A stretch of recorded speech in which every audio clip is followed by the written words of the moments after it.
Hi, everybody. I think most of you have used Google Earth already in your classrooms. However, I'm not too sure if you've seen the new time-lapse in Google Earth. If you have, that's great. Hopefully you're using it, especially if you're in geography or a social studies teacher. These are amazing. This is an amazing product that you can use in your classroom. So let's talk a little bit about time-lapse, what it does, or what it has done in the past. And Google has put in its own website called Google Earth Timelapse, I believe it is. But now what they've done is they built it right into Google Earth, so you can just go to Google Earth, find it, and work with it from there. So how do we find Google Earth? So let's find out. I'm in Google Earth right now, and you can see, if we go to Voyager, you'll see time-lapse in Google Earth. We just click on that. What'll happen is a little sidebar will show up on the right-hand side there, and let that load up a little bit. And you can search anywhere in the planet, as you can see right here. You can search anywhere in the planet, but what they also have are featured locations. But stories is pretty neat. So it takes a look at some issues, changing forests, sources of energy, and so on.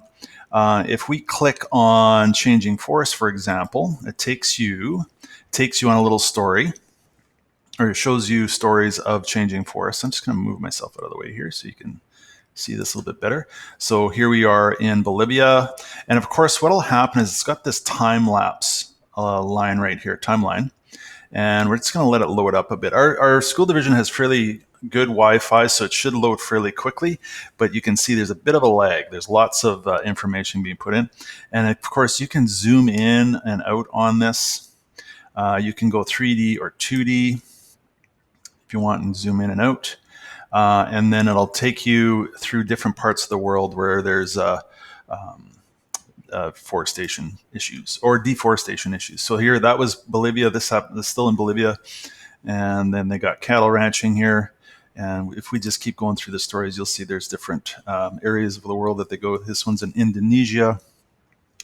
And it'll show you a time lapse of that particular area. Very interesting stuff. And of course, they have different stories on, oops, I knocked myself out of there. Let's try to get back in. Let that load up.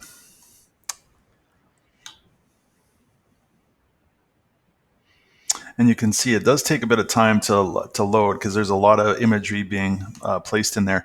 And you can see the sources, energy, warming planet, all very good stories. They also have featured locations. I'm just going to pause that. Featured locations, and you can see there's different topics that you can look at. Natural disasters, mining, and so on. I recommend trying this out. Let me know what you think. And good to see you. Have a great day.